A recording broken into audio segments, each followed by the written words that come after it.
desejar boas-vindas a todos. Hoje nós vamos falar sobre como obter recursos para desenvolver o seu negócio nos Estados Unidos. E eu quero agradecer muito, seu Carlos, a vocês, né, a Oxford Group. Quem veio aqui conosco na reunião e fechou essa parceria presencialmente foi o Daniel Ribeiro. E foi uma grande oportunidade de vocês trazerem o conhecimento para o nosso empresário. Acho que a pandemia, ela tem ali N fatores ruins, desagradáveis, mas a tecnologia, ela veio para nos ensinar e aproximar de conhecimentos que antes eram mais difíceis de serem acessados. Esse é o nosso segundo encontro. O primeiro nós falamos sobre, o senhor trouxe como exportar para os Estados Unidos, né, que é o maior mercado comprador do mundo. E essa parceria ela também estende a um parceiro nosso local, que sempre nos apoia com o tema, que é a FAPTO, que é a Fundação de Apoio aqui do Tocantins. E eu quero cumprimentar a Fernanda Fernandes, que é diretora da FAPTO, que está aqui conosco, nos acompanhando, e o Jean Lacerda, que ele é professor da Universidade Federal aqui no Tocantins, do curso de RI. Então, eles foram grandes parceiros em disseminar esse convite aí também para os nossos empresários e clientes.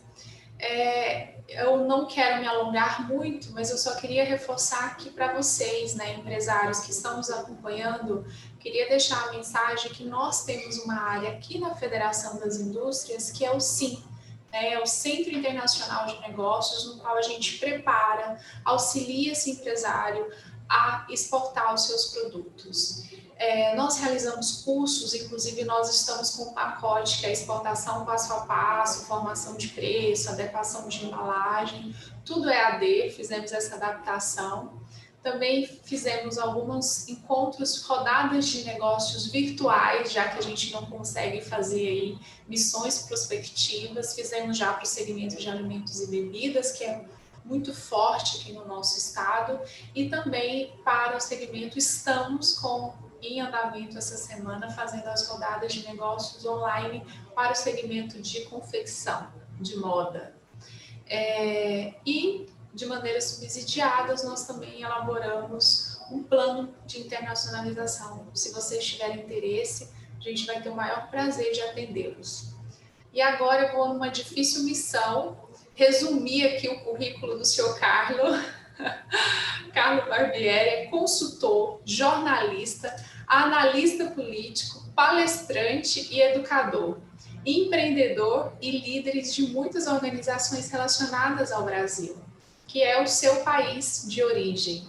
O senhor Carlos é formado em Economia e Direito, com mais de 60 cursos e especializações no Brasil e no exterior também.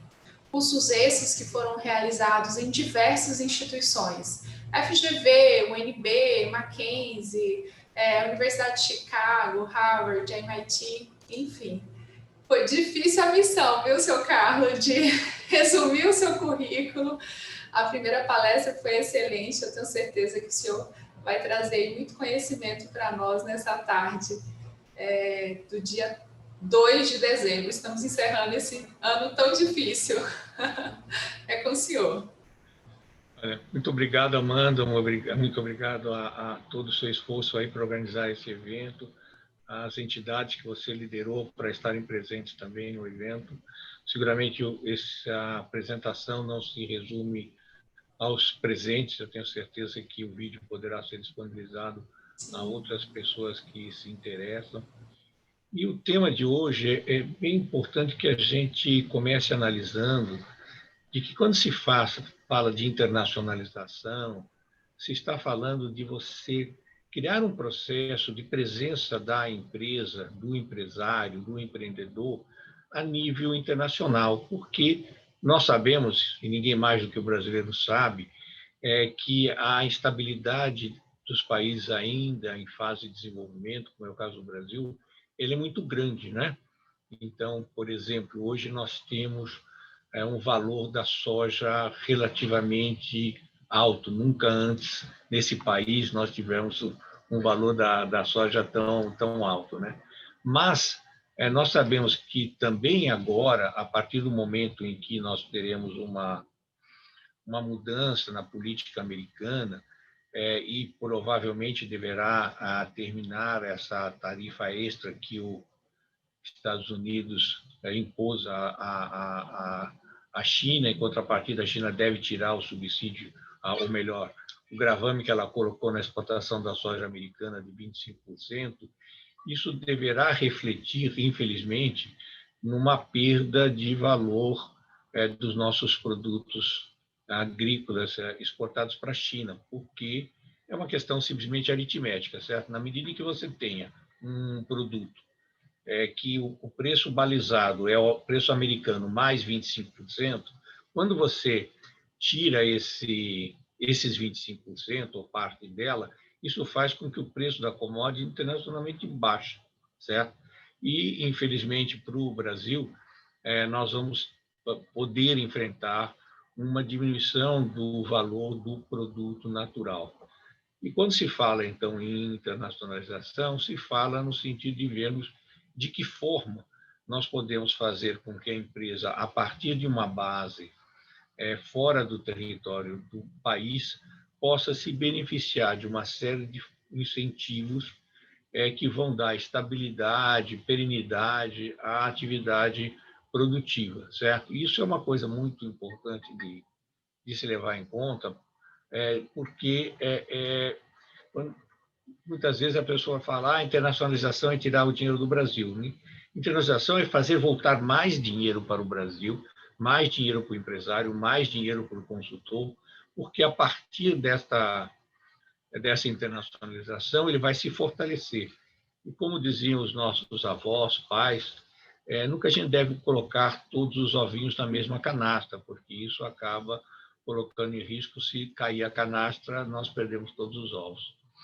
Então, eu vou procurar hoje dar aos senhores uma certa visão de que, muitas vezes, o investimento necessário para você internacionalizar-se, particularmente no caso dos Estados Unidos, ele é relativamente pequeno perante a expectativa e a possibilidade que nós temos de ampliar esse seu faturamento a nível internacional, certo? Vou colocar algumas transparências só para guiar o nosso trabalho, mas, de alguma forma, vamos fazer com que a gente esteja mais voltado para a explanação propriamente do que para os textos que a gente vai poder passar aí na transparência. Como que a gente pode obter recursos para o seu negócio, estando ele buscando uma base internacional? Bom, em primeiro lugar, a gente tem que levar em conta que, ao contrário do que a gente estava acostumado no passado, quando se fala em planejamento financeiro, não se está falando simplesmente em preparar uma planilha Excel e colocar lá todas as despesas ou as receitas que a gente imagina ter. Porque isso, planejamento financeiro não é, na verdade, um cash flow. Planejamento financeiro é uma engenharia, e uma engenharia muito objetiva no sentido de obter recursos aos menores custos para poder fazer um empreendimento, seja ele qual for. Né? Quando vocês fazem um planejamento para abrir uma loja, logicamente você vai ter o dinheiro que você precisa para alugar a loja, fazer as reformas, de alguma maneira conseguir desenvolver um plano para que a loja tenha lá o seu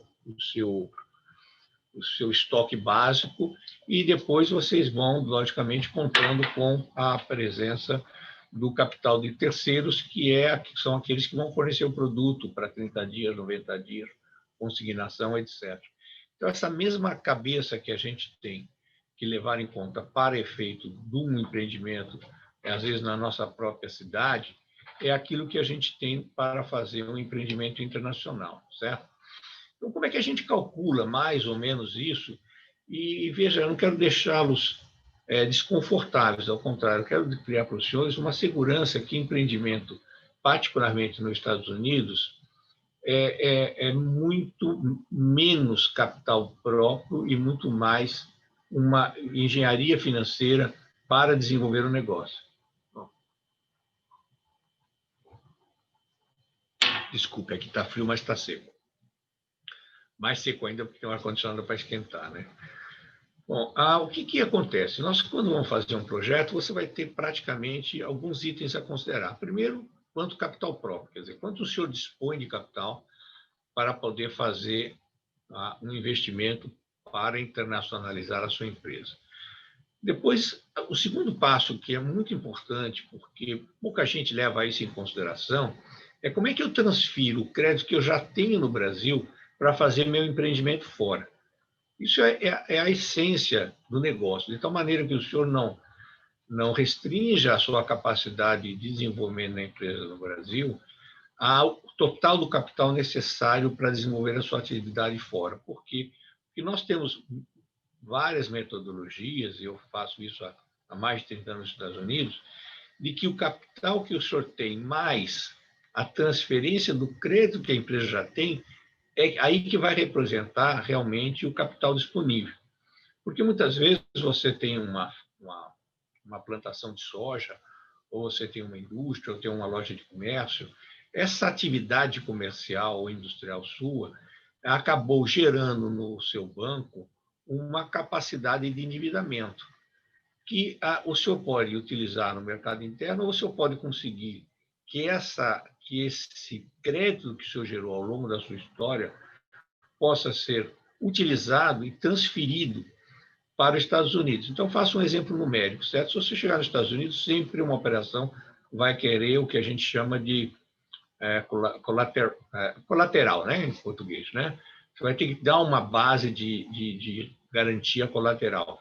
Se essa base de garantia pode ser estipulada em função da credibilidade da pessoa física ou da pessoa jurídica aí no Brasil, o senhor tem dois valores: um capital financeiro disponível, mais uma transferência efetiva de um crédito que o senhor já tem aí e que vai lhe custar essa transferência alguma coisa em torno de menos de 1%. Ora, isso tudo vai acabar dando como consequência a sua capacidade da inversão inicial aqui, já então vendo que ela pode ser 2/3 de transferência de crédito e 1/3 de capital, apenas a título de exemplo.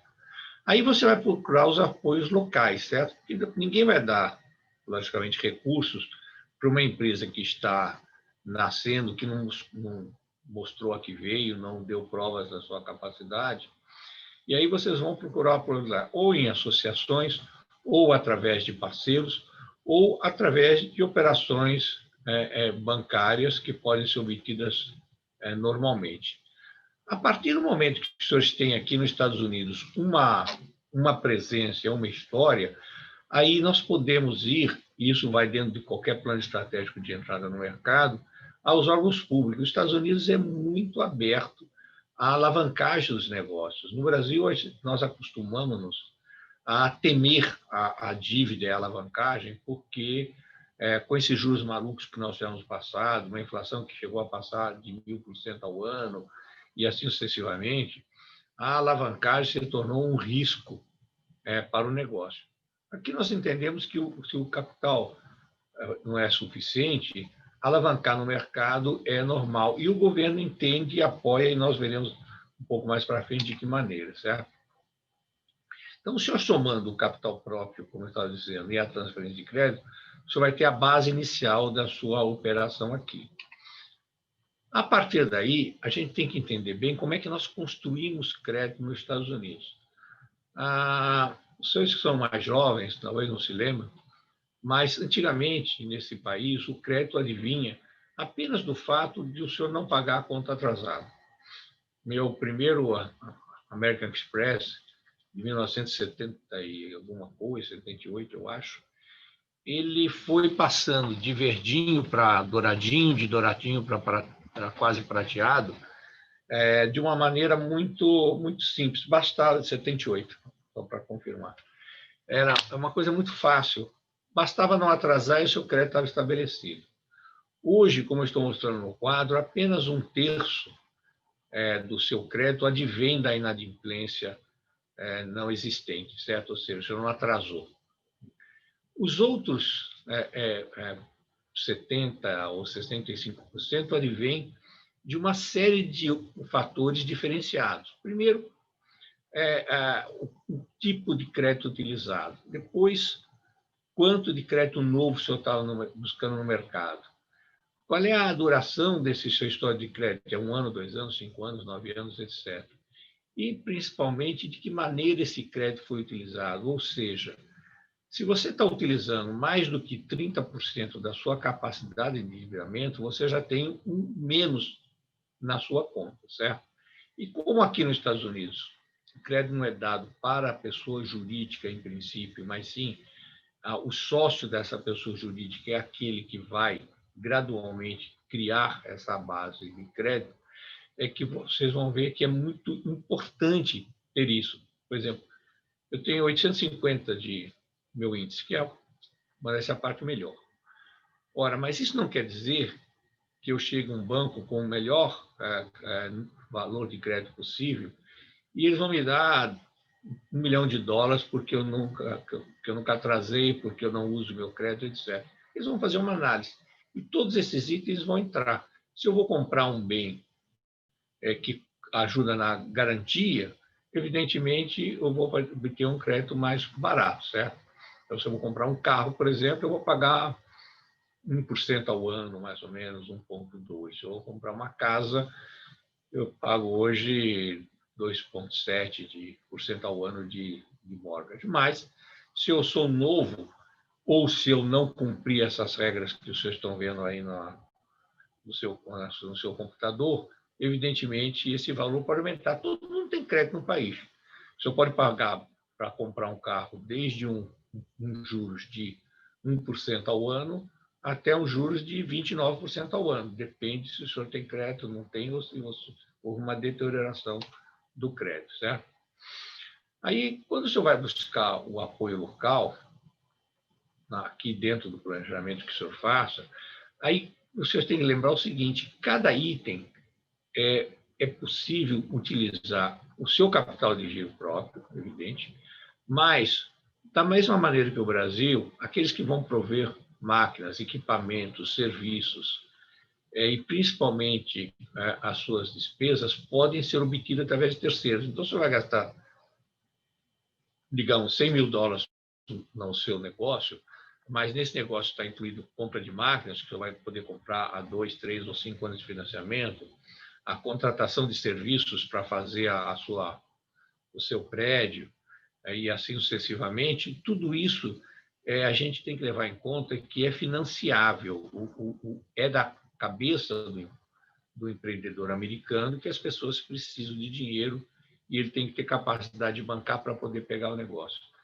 E, principalmente, se o seu negócio é voltado para uma exportação ou reexportação, aí sim que as linhas de crédito são maravilhosas, certo? Eu disse na conferência anterior, muito rapidamente, de que os Estados Unidos têm mais de 2.000 maneiras de apoiar a vinda de empreendedores aqui para o país. No caso da exportação, vocês vão ter sempre o apoio do banco, do Exim Bank, certo? Que vai financiar o comprador do seu produto normalmente de 2 a 5 anos e vai garantir aos senhores o pagamento desse valor, tanto quanto ao risco político como do devedor insolvente, de tal sorte que o senhor pega essa carta de garantia do Exim Bank, vai a um banco qualquer e ele vai lhe dar a antecipação do valor a ser recebido, porque ele sabe que, em geral, entre 80% a 95% dessa exportação está com a sua receita assegurada pelo governo federal americano. Então, imagine os senhores, eu sou um produtor de soja e quero passar a produzir óleo de soja e não encontro um ambiente de negócio suficientemente forte no Brasil para o financiamento do meu equipamento, para que eu possa agregar esse valor aí, que é o que todos nós desejamos. Mas eu estou usando apenas como um exemplo nominal. Os senhores mandam a soja para os Estados Unidos, moem a soja, transformam em óleo, manteiga, todo o produto derivado e exportam a partir daí. O senhor vai ter todo o empenho do governo americano lhe ajudando, o senhor vai ter todo o empenho do governo americano lhe financiando inclusive alguns equipamentos e exportação, de tal maneira que o seu capital inicial, como nós vimos nos slides anteriores, que é o capital próprio, mais a transferência de crédito, vai ser suficiente para o senhor estabelecer a sua base aqui. E lembre-se que nos Estados Unidos, as unidades estaduais, elas são independentes. Então, vocês vão ter sempre a possibilidade de buscar ajuda no governo federal, que é aquele, que no caso da exportação, o Exim Bank vai lhe colaborar e vai abrir as suas portas no exterior para o seu produto.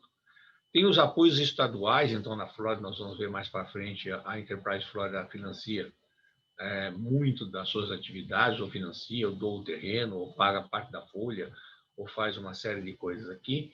E as cidades e os condados também, tudo vai depender da vocação desta cidade, desse condado. Então, se você vai fazer uma startup na área de informática, o condado de Broward tem tantos ou mais incentivos que houveram no passado em São Francisco, porque ele quer se tornar o segundo polo de informática nos Estados Unidos.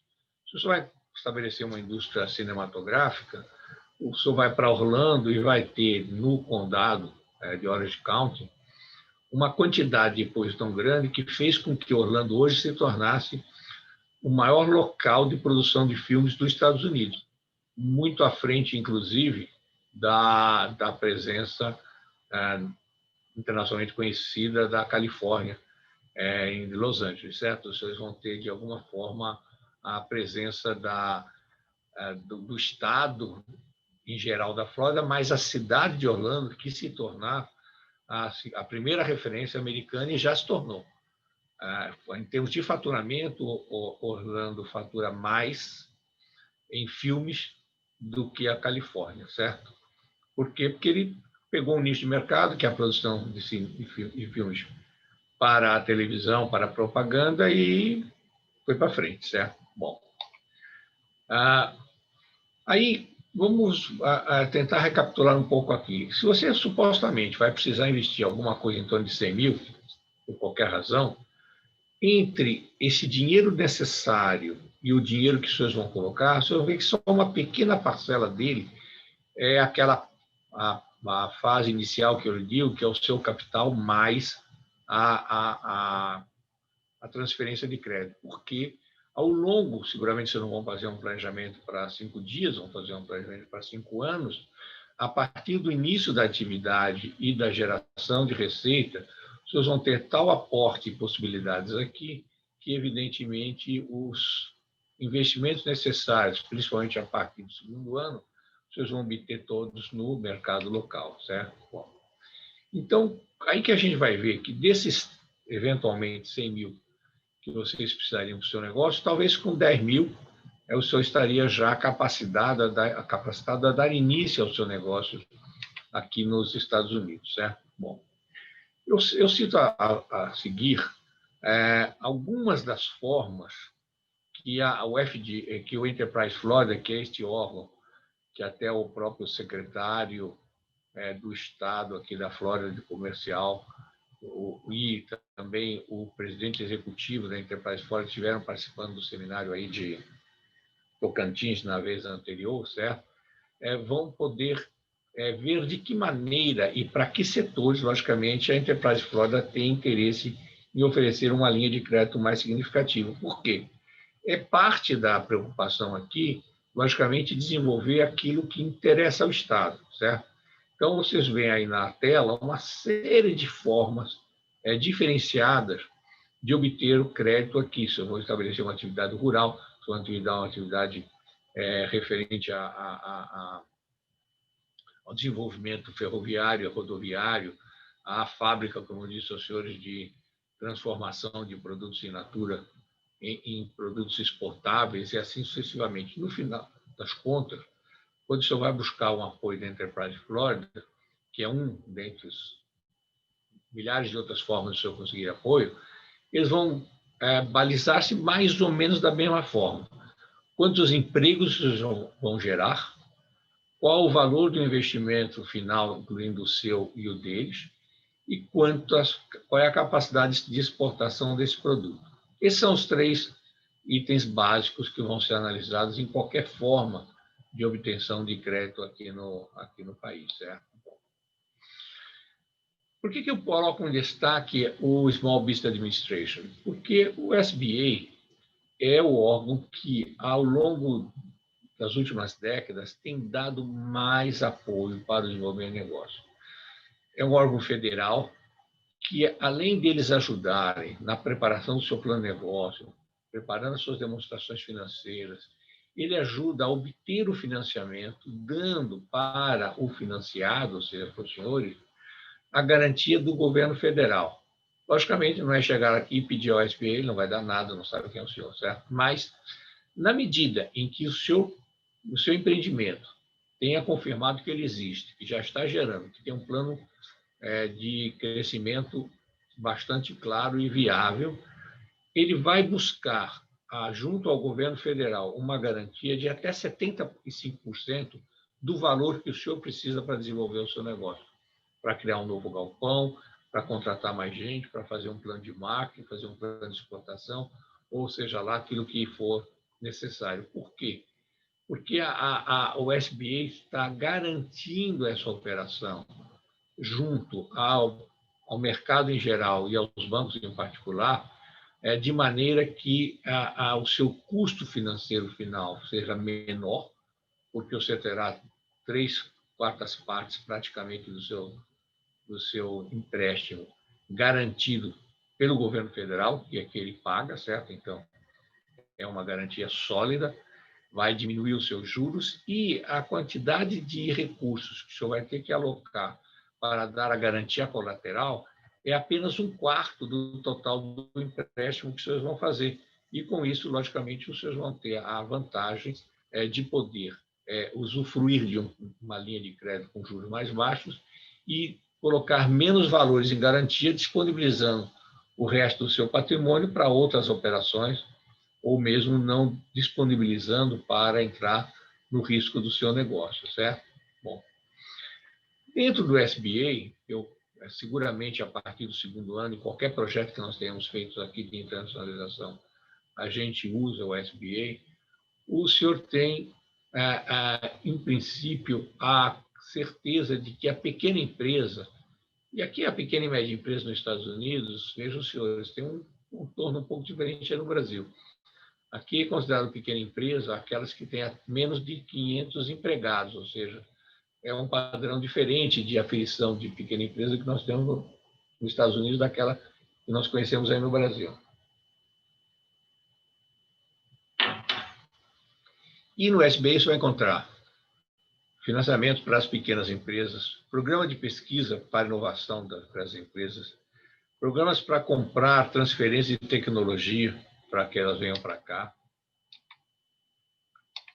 E, com isso, os senhores vão cada vez mais fazer com que a sua empresa busque, através do SBA, uma forma de transferir recursos do setor privado, do setor governamental para o setor privado, sempre através de garantia.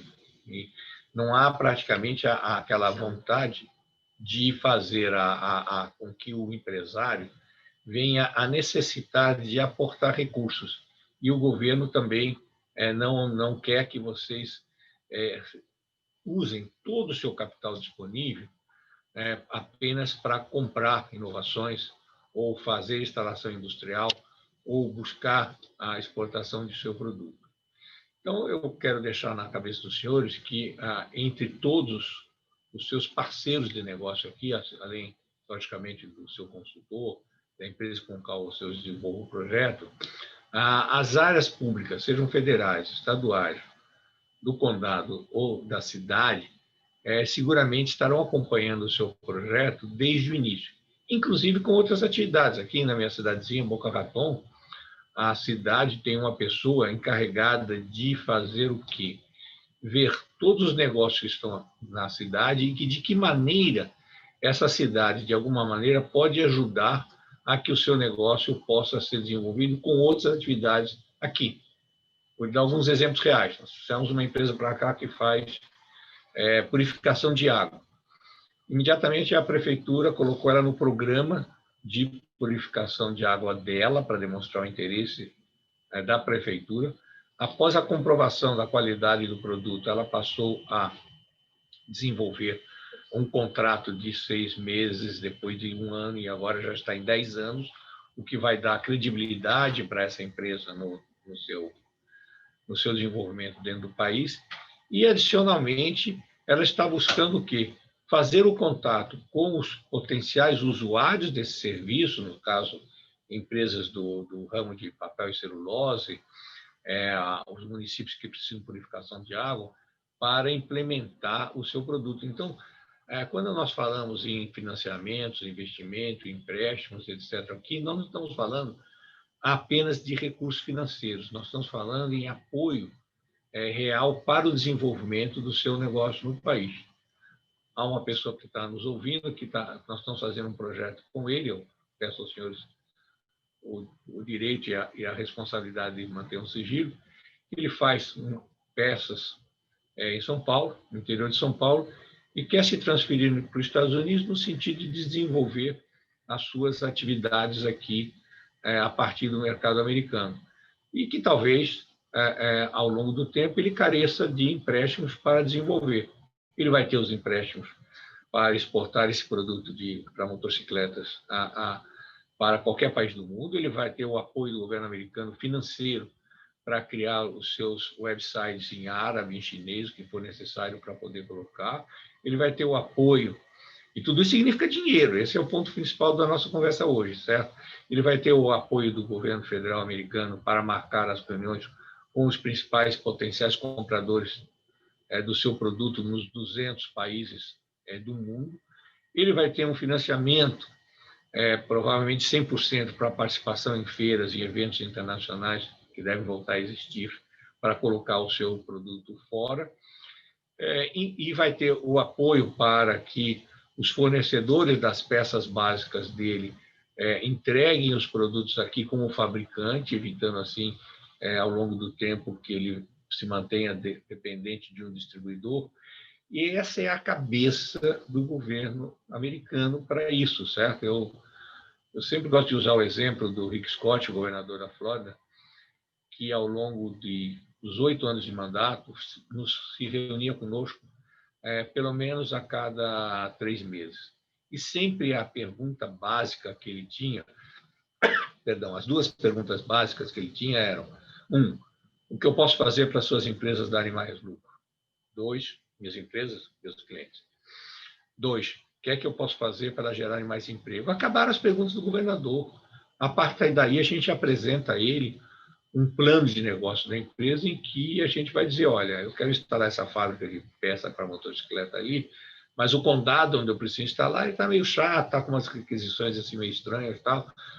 O senhor pode orientá-lo a esse condado a ser um pouco mais flexível? Bom, perfeito. Ele vai fazer isso, certo? Ou o senhor pode... o consumo de energia elétrica para esse produto é muito intenso, eu precisava de um estímulo inicial de um preço mais barato da energia. Várias vezes nós conseguimos um desconto de 25% para essa produção, certo? Então, a questão básica é estabelecer-se aqui de uma maneira muito eficiente, eficaz, demonstrando a seriedade do governo, junto ao governo e aos órgãos públicos do que o senhor pretende fazer. Bom, eu acho que agora o mais útil é deixarmos algumas perguntas para serem feitas.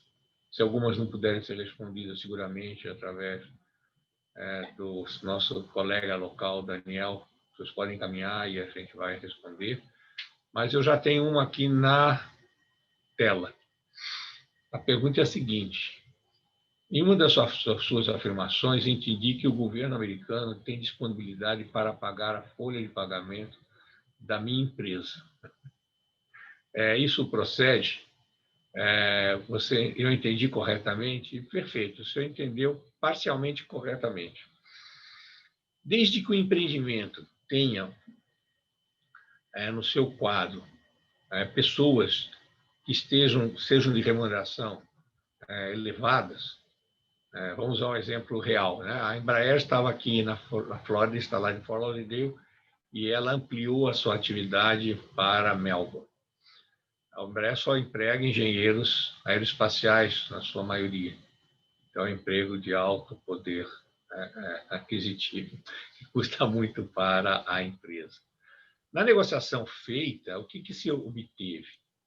Que 50% da folha durante 2 anos fosse uma contribuição do governo para que ela pudesse aproveitar aquela mão de obra que estava disponível, inclusive, na região, porque os senhores se lembram que havia sido fechado o centro espacial naquela região da NASA, né? E o governo se dispôs a contribuir com esse tanto, de tal maneira que a coisa pudesse ser levada em conta, certo?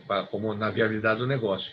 Isso aconteceu com uma empresa do tamanho da Embraer, como aconteceu com uma outra empresa que nós levamos para Orlando, que fabricava relógios, certo? Então, era uma alta tecnologia que implicava em contratar gestores e engenheiros também de alta qualificação. Claro que vocês não vão conseguir uma ajuda para pagar a mão de obra da recepcionista, do trabalhador que ganha $15 por hora, certo? Mas, seguramente, dentro de um projeto, aqueles salários que interessam ao governo manter alto para o bem da Flórida, no caso, especificamente, seguramente vai se poder conseguir um apoio para um pagamento parcial dessa folha.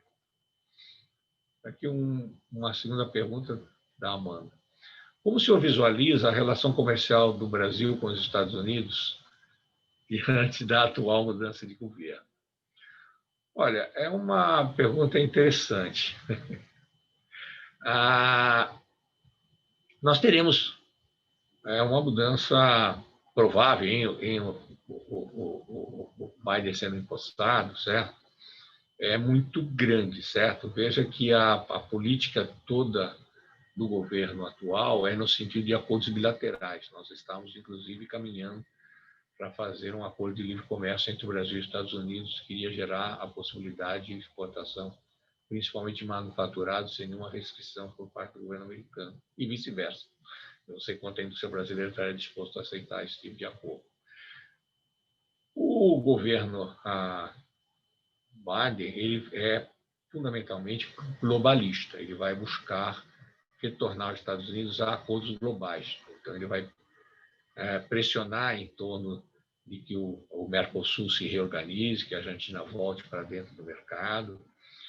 E o Brasil deverá aproveitar essa oportunidade. Eu acho que não há nunca aquela visão de que o limão é sempre azedo. Ele pode ser uma limonada, pode ser uma caipirinha, pode ser um delicioso pastel de limão e assim sucessivamente, um mousse de limão, muito gostoso.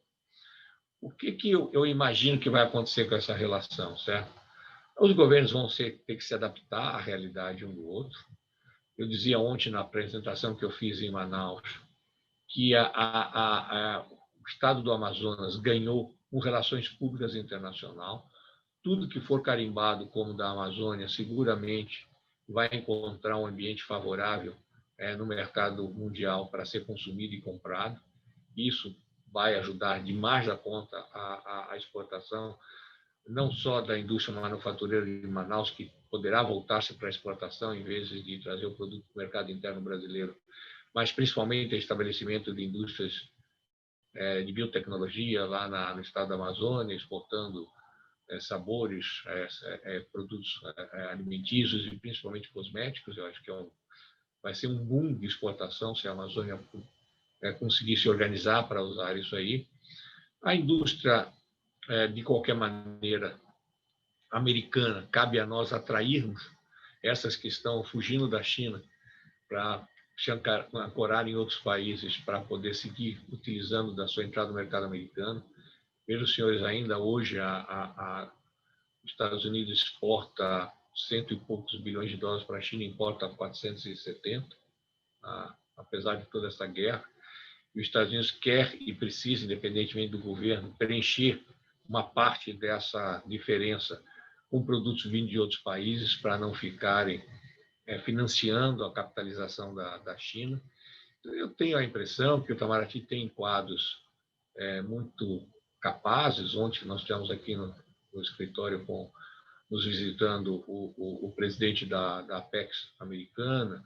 Semana passada, o Conselho Comercial do Brasil esteve aqui também almoçando conosco, certo? Eu vejo que o Brasil tem quadros capazes de readministrar essa política externa no sentido de aproveitar essas oportunidades que vão se abrir com os Estados Unidos e negociar adequadamente uma forma de manter uma harmonia nos negócios, porque, no fundo, convenhamos, né? A negociação bilateral ela se estabelece em função do negócio.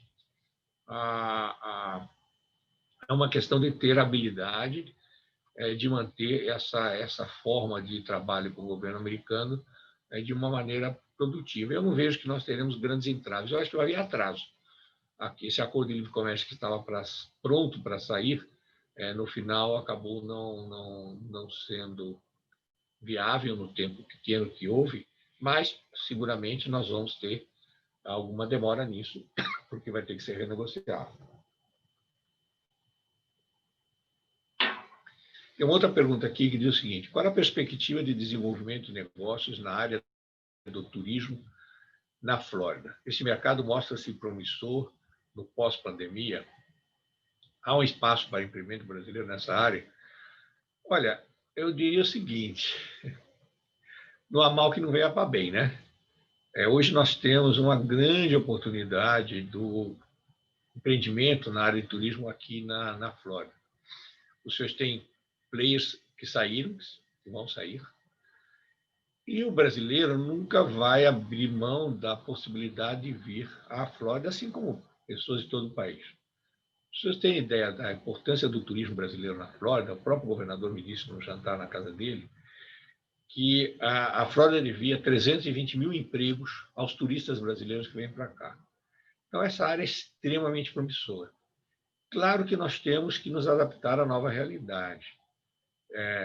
Por um lado, nós temos brasileiros que já não conseguem mais ver o Mickey Mouse. Então, nós temos que criar novas formas de atração do turismo para cá, aproveitando que o brasileiro não conhece a costa leste integralmente e não faz ideia onde é que fica a costa oeste da Flórida, onde estão as melhores praias, os melhores resorts, lugares mais aprazíveis, né? Nas praias do Golfo, a melhor areia que nós temos por lá.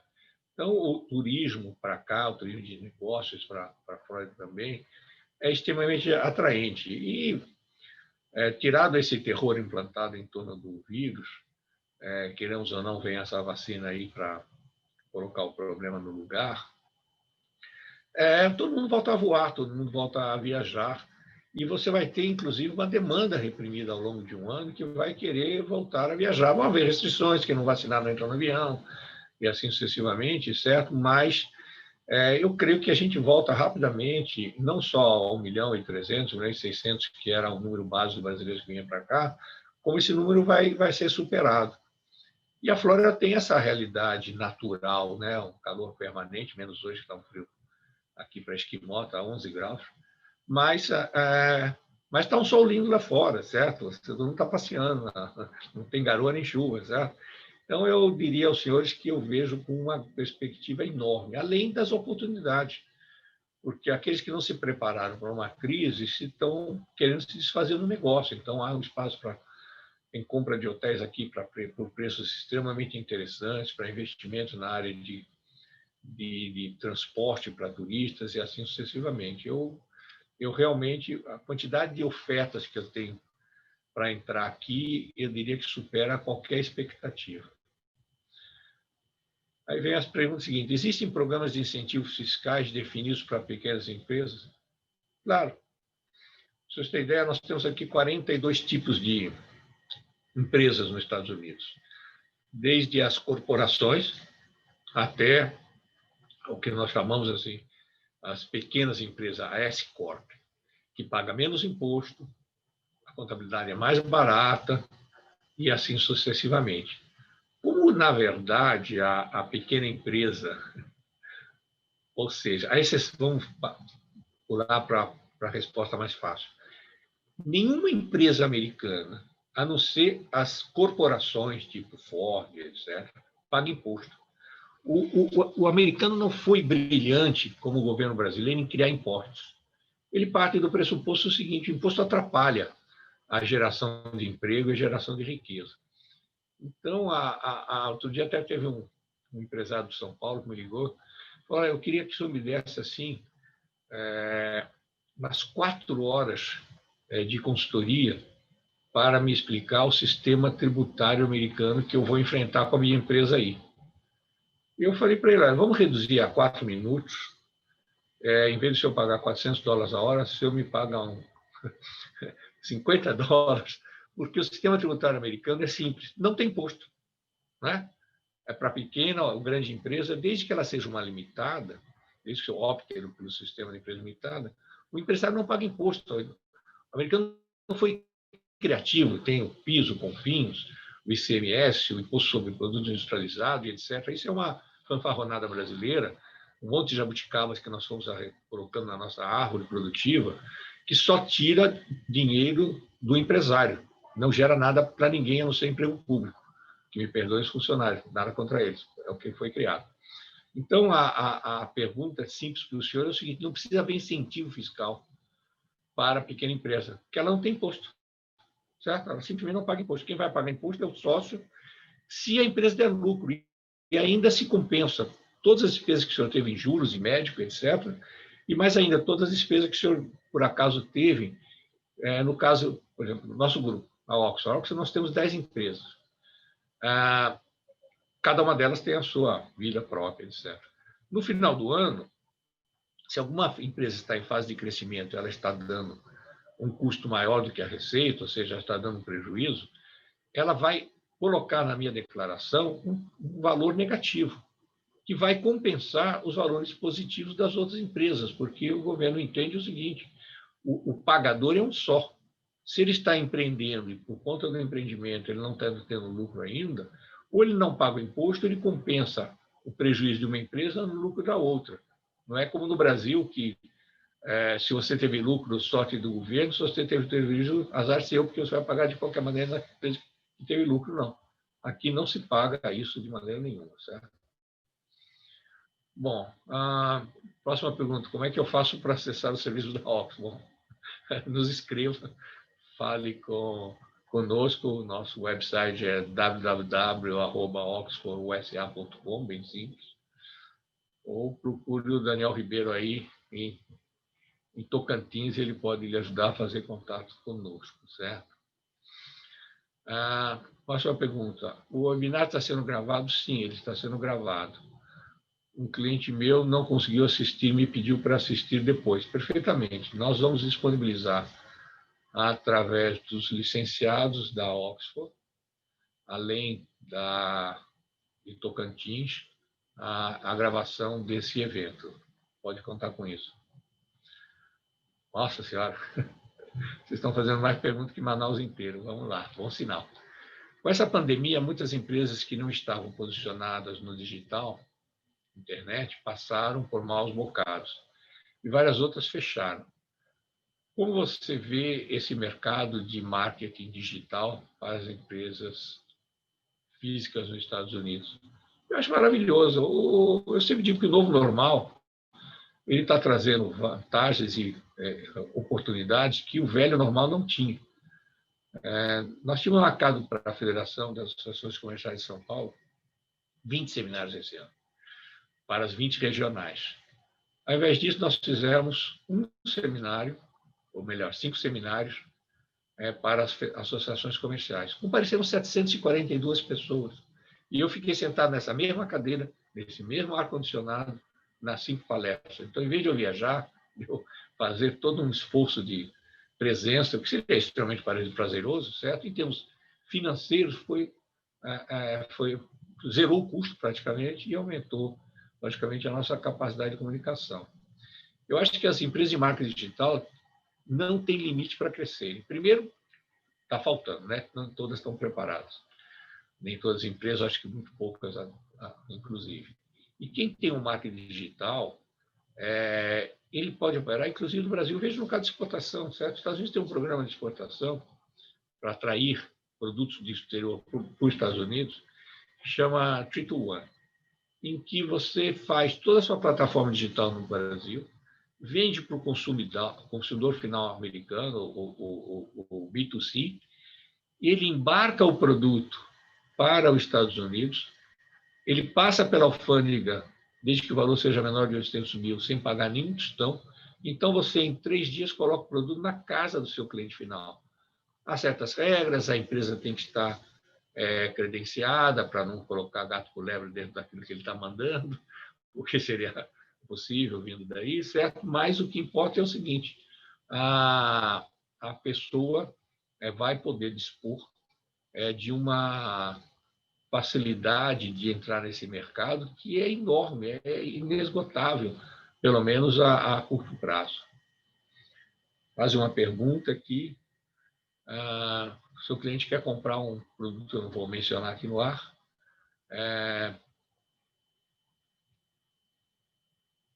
Peraí, um cliente para compra de... Perfeito.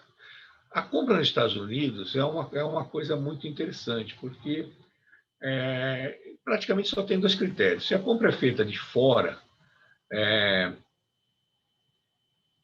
ele, logicamente, tem um certo receio, porque os Estados Unidos é um país das ações, né? O país do Sul, todo mundo aciona todo mundo. Então, ele quer ter um agente local com quem ele possa se comunicar. Veja o caso do FDA.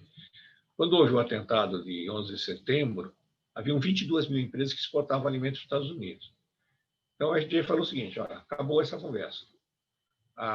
Essas 22 empresas que quiserem exportar uma banana para os Estados Unidos, tem que ter um agente local que me garanta que ele vai achar o fornecedor e comunicar o que eu precisar em questão de 24 horas. Perfeito. Hoje nós temos aí, nos Estados Unidos, cerca de 1.000 e poucos agentes que representam quase 100 mil empresas que exportam alimentos para os Estados Unidos. Maravilha. Então, eu diria, Maurício, que o importante é que a empresa tenha alguma base para estabelecer-se aqui. A partir daí, vai depender